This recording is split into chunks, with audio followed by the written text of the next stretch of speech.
네, 이처럼 정부가 비만과 당뇨 등 만성 질환의 주범으로 꼽히는 설탕과의 전쟁에 나선 가운데 지나친 당뇨 섭취가 건강에 어떤 영향을 주는지 전문가와 함께 자세하게 알아보겠습니다. 네, 김경우 서울백병원 가정의학과 전문의 모셨습니다.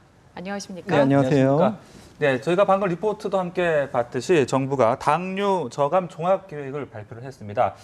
정부가 설탕과의 전쟁에 나선 이유 어떻게 좀 봐야 되겠습니까? 예, 아무래도 이제 당류를 이제 과다하게 섭취하셨을 때는 이제 비만의 위험이 크고요. 네. 또 이제 이런 비만으로 인해서 여러 가지 대사질환의 합병증, 대표적인 게 당뇨병이 되겠죠. 그래서 당뇨병, 고혈압, 고지혈증 이런 대사질환의 위험이 이제 증가하는 걸로 알려져 있고요.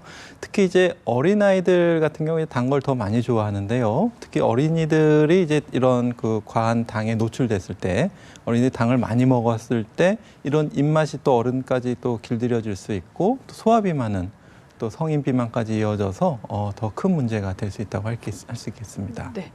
그런데 실제로 전 세계적으로요, 한 30년 만에 당뇨병 환자가 4배나 늘어났다고 합니다. 얼마나 심각한 수준인 건가요? 예, 역시 이제 우리나라 역시 당뇨병도 이제 점차 이제 증가 추세에 있어서 어른 성인 10분 중에 한 분이 당뇨병일 정도로 이제 흔한 질환이 됐고요. 당뇨병도 이제 1형 당뇨, 2형 당뇨가 있어서 1형은 이제 소아당뇨인데 이제 2형은 이제 성인형 당뇨라서 이제 2형 당뇨가 이제 많이 증가하고 있는 추세인데요. 이제 당뇨는 혈당이 높아도 증상이 없기 때문에 어디 아프시지가 않아서 관리를 소홀히 하실 수가 있고 네. 또 진단이 늦어질 수가 있습니다. 그래서 이렇게 당뇨가 잘 관리가 안 되시면 여러 가지 치명적인 합병증이 오는데 이제 대표적인 게 이제 망막 합병증, 그래서 눈이 시력이 떨어지신다던가 네. 또 콩팥 기능이 떨어져서 신부전이 오신다든지 그다음에 이제 심장병이나 뇌졸중 위험도 높아져서 이제 중풍을 맞으시면 이제 신경적인 합병증이 반신마비 같은 것이 영구적으로 남을 수 있고 또 치매 같은 것도 빨리 오실 수 있겠습니다. 네. 그런데 그 일부에서는 뭐 설탕이 당뇨병의 직접적인 원인은 아니다, 뭐 이런 이야기들도 있던데 직접적인 원인이 되는 겁니까? 네, 그 설탕 섭취량을 어떻게 분석했느냐에 따라 좀 차이가 있는데 일부 연구들은 설탕과 당뇨가 직접적인 연관이 없다고 한 연구들도 있는데 2014년도에 영국에서 보고한 분석에 따르면 그 설탕이 감미된 여러 가지 탄산음료라든가 단 음료수를 먹게 되면은 300cc 정도 먹을 때마다 당뇨 발생 위험률이 20% 증가한다. 이렇게 알려져 있습니다. 그래서 우리가 이제 설탕을 이제 어떻게 먹는지 또 그걸 측정하는 방법에 따라 차이가 있지만 이제 청량 설탕이 많이 들어있는 탄산 음료나 이런 단 음료수를 먹었을 때 당뇨 발생 위험은 이제 높아진다고 할 수 있겠고요. 비단 이제 물론 이제 당뇨 원인이 여러 가지가 있기 때문에 설탕 하나로 이렇게 지목할 수는 없겠지만 아무래도 이제 혈당을 많이 올리는 고칼로리 음식 그리고 영양 성분이 없는 이러한 그 나쁜 식단이 당뇨 위험을 높인다고 할 수 있겠습니다. 네. 그런데 이렇게 우리가 설탕을 많이 먹는다 하지만 실제로 이렇게 설탕을 퍼먹는 분들은 거의 없잖아요. 보니까 뭐 빵이나 과자, 케첩 이런 데도 다들 설탕이 들어있더라고요. 맞습니다. 정확한 지적이신데요. 우리가 사실 설탕을 얼마나 먹는지 이제 잘 알지 못하는 경우가 많습니다. 그래서 이제 우리가 이제 판매되는 모든 제조된 식품이나 가공식품에는 포장지에 보시게 되면은 그 식품 성분 표가 있어가지고 거기에 당류가 어느 정도 들어가 있는지 알 수가 있습니다. 우리가 당류하게 되면은 단당류, 그러니까 과당이라든가 포도당, 그다음에 이당류, 그러니까 설탕 같은 것들이 추가로 첨가되는 양이 어느 정도 있는지를 그 식품 성분 표시가 되어 있기 때문에 우리가 알 수가 있는데 그렇지 않은 경우에는 이제 진짜 뭐 외식을 하거나 이럴 때 얼마나 들어가 있는지 알 수가 없어서 굉장히 과도한 당 섭취 위험이 노출되어 있다고 할 수 있겠고요. 또 우리가 설탕을 직접 퍼먹진 않지만 말씀하신 것처럼 대부분 이제 커피 믹스에 있는 어떤 설탕이라든가 아니면 탄산음료에 있는 설탕을 통해서 과도한 당을 많이 섭취하고 있습니다. 네, 우리가 의식하지 못한 가운데 설탕을 좀 먹는 경우가 많이 있다 이렇게 봐야 되겠군요. 그렇습니다. 자, 그리고 또 생각이 나는 게 왜 그 방송에서 한 요리 전문가가 이제 맛을 내는 비법으로 설탕을 많이 쓰면 좋다. 또 이게 마치 무슨 요리의 비법인 것처럼 또 회자가 되기도 했는데 가정의학 전문가로서 보기에는 이 부분 좀 어떻게 보셨습니까? 네, 비단 뭐 저뿐만 아니라 이제 세계보건기구나 이런 데서 적정한 당 섭취량을 정해놓고 있습니다. 그래서 하루 섭취 칼로리의 10% 미만, WHO 같은 경우에 처음에 이제 5%까지 더 낮췄는데요. 그 적정한 양의 설탕을 섭취하는 건 크게 문제는 없겠습니다만은 네네. 과도하게 이제 넣는 것은 좋지 않겠는데 거기서 이제 요리에서 보여준 것을 시사하는 점은 뭐냐면은 우리가 알지 못하게 과도한 설탕을 섭취할 수 있다는 거거든요. 그러니까 예. 우리가 비단 그 요리뿐만 아니라 다양한 외식 상황에서 이제 과도한 설탕을 섭취할 수 있기 때문에 네. 우리가 더욱 그 설탕 섭취량에 더욱더 경각심을 가져야 되겠습니다. 네. 그렇다면 구체적으로 우리 국민들이 하루에 얼마나 당을 섭취하고 있는지 권장량과 비교한다면 어떻습니까? 네, 그 조사된 그 보고에 따르면은 한 그 8 내지 9% 정도 전체 칼로리에 그 정도 섭취한다고 알려져 있는데요. 이 8 내지 9%는 이제 10% 미만이긴 한데 5%보다는 좀 높습니다. 그리고 이게 평균 수치이기 때문에 그 중에 상당 부분은 10% 이상 과도하게 섭취하시는 분들이 있다고 할 수가 있겠고요. 네. 그다음에 섭취하시는 경로를 보게 되면은 커피를 통해서 과도한 당을 섭취하시는 경우가 많고 그 2위가 이제 뭐 청량음료, 네. 그다음에 여러 가지 가공식품을 통해서 설탕을 많이 섭취하는 것으로 조사됐습니다. 그렇군요.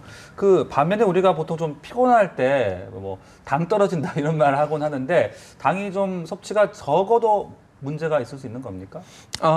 예, 당이 부족한 문제가 될 수가 있겠는데 네. 우리 몸에서 이제 당이 공급되는 과정은 탄수화물이 분해돼서 당이 됩니다. 그러니까 탄수화물 하게 되면 우리가 기본적으로 드시는 어떤 밥에 네. 이제 많이 있죠. 음식을 통해서 들어오기 때문에 정상적인 식사를 하시는 분은 이제 당이 떨어지실 일은 없으시겠고요. 그렇군요. 예, 다만 이제 당뇨 치료를 위해서 이제 혈당 강화제를 쓰시는 경우에 또 일부 저혈당 약물 중에서는 혈당을 좀 떨어뜨리는 효과가 있는 약이 있습니다. 그래서 평상시엔 괜찮지만 어떤 특수한 상황에서 당뇨 약을 드시는 분들은 네. 또 저혈당이 오실 수가 있는데 그런 경우에는 좀 위험할 수 있겠지만 일반적으로는 당이 떨어져서 문제되지는 않고 또 약간 피로감 이런 것들을 이제 당이 떨어진다 이렇게 느끼실 수는 있겠고요. 우리가 이제 설사 이제 탄수화물이나 당 섭취가 없다고 하더라도 네. 우리 몸에서 이제 단백질을 분해함으로써 당을 또 새로 만들어내는 기전이 있기 때문에 그렇군요. 정상적으로는 이제 당이 떨어진다고 해서 일부러 단 거를 드실 필요는 없겠습니다. 네. 그런데 저 같은 경우에는 스트레스를 받거나 하면은 그렇게 단계 당기더라고요. 이것도 근거가 있는 건가요? 그게 이제 사람마다 좀 다를 수가 있겠는데요. 일단은 그 단 거를 먹었을 때 이제 우리 몸에서 이제 혈당이 올라가게 되고 혈당을 낮추기 위해서 이제 여러 가지 인슐린이 분비되고 그러는데 이런 인슐린이 분비되고 당을 우리 몸에 이제 저장하는 과정에서 약간 스트레스가 약간 좀 떨어질 수는 있겠습니다. 그런데 그것이 영구적이지 않고 또 이제 인슐린이 과다 분비되게 되면 반대로 혈당이 더 떨어지실 수가 있습니다.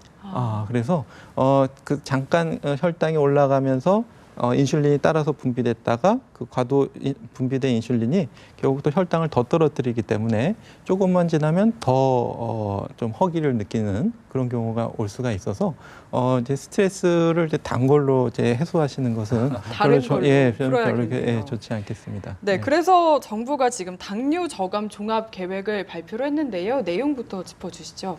예, 그래서 우리가 과도한 당을 섭취하는 것을 이제 좀 줄이자고 캠페인을 이제 하겠다고 하시는데 이제 효과적인 근거 있는 정책, 보건 정책이 필요한데 우리나라뿐만 아니라 선진국에서 좀 많이 고민을 했고 네. 또 이제 그 설탕세 세금을 매기자 뭐 이런 논리도 있었습니다. 그래서 일부 나라에서는 과도하게 설탕을 추가하는 것에 대해서 세금을 물리기도 하는데 그 효과에 대해서 나라마다 좀 차이도 있고 그다음에 이제 비단 요번 정책 발표뿐만 아니라 그 전에도 우리나라 이제 여러 가지 법을 통해서 과도한 당이 들어가는 것을 이제 제한하고 있고 가공식품에서 이제 들어가는 당 섭취량을 의무적으로 표시하게 돼 있고요. 네. 특히 이제 어린이들 같은 경우에는 그 학교 주변 200m 반경에는 안전식품구역으로 정해서 네.